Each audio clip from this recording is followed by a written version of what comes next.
Buenos días, buenas tardes, es un placer estar de nuevo con ustedes.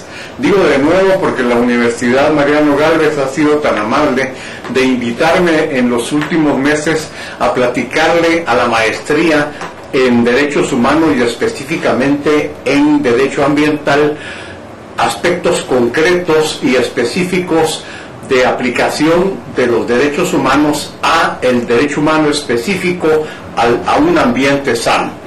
Concretamente, investigar en la jurisprudencia nacional qué habría de específico que nos sirva de basamento para plantearle al juez una petición relativa a proteger un derecho a un ambiente sano.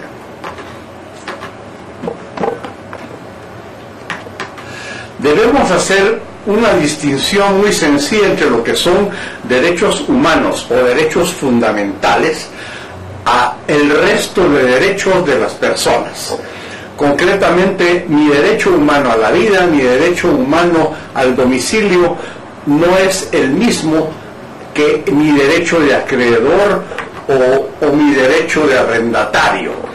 En otras palabras, notamos que hay jerarquía entre los diferentes derechos.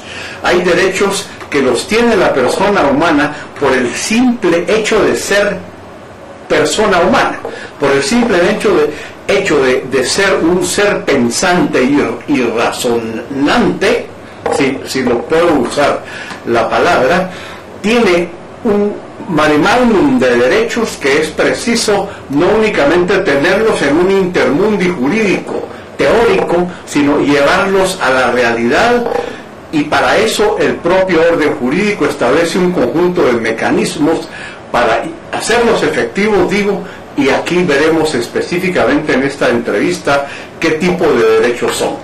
De modo pues que la diferencia esencial, y dado el corto tiempo del que disponemos, entre un derecho humano y un derecho civil, podríamos decir común y corriente, es que los derechos humanos están específicamente indicados, pero eso no quiere decir que no haya otros que no lo estén.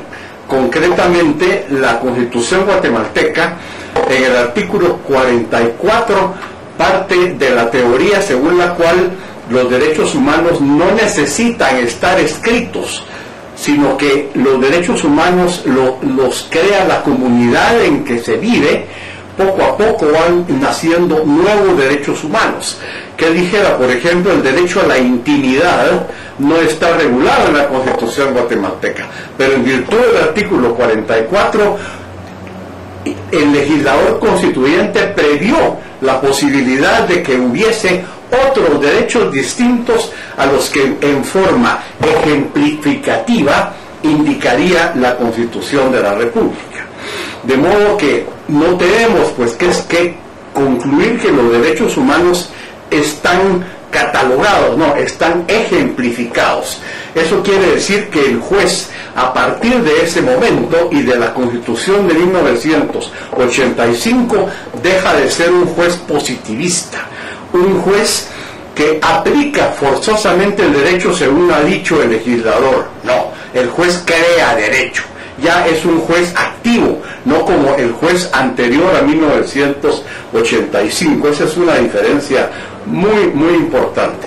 Por otro lado, si bien es cierto, existen mecanismos también para hacer valer mi derecho a la civil, concretamente mi derecho de acreedor, mi derecho de endosatario, derechos puramente civiles o mercantiles. Esos derechos no son tan importantes porque no todo el mundo los tiene, y además no se relacionan específicamente a mi capacidad de ser humano. Lo que importa pues es que partamos de la tesis que ha habido toda una experiencia histórica para concretar que los derechos humanos los tiene la persona por el simple hecho de ser un ser humano. Eso, por supuesto, anterior a la Revolución Francesa no existía. Los seres humanos se compraban, se vendían como cualquier objeto mueble o inmueble.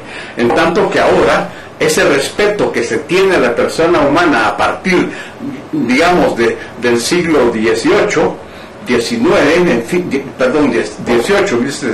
1700 y pico, y poco a poco la doctrina ha ido concretando la esencia de los derechos humanos, dividiéndolos de lo que son propiamente los derechos, como decíamos, típicamente civiles. Si bien digo, estos derechos civiles están protegidos también procesalmente, los derechos humanos están protegidos específicamente con mecanismos adecuados, como podemos decir de entrada, el amparo, el habeas corpus, y las acciones de inconstitucionalidad general y en caso concreto. De modo pues que yo no solo tengo derechos humanos por el simple hecho de ser un ser humano, sino que además tengo mecanismos para recurrir al juez en requerimiento de justicia para que toda esa normativa proteja un derecho concreto que yo pueda tener.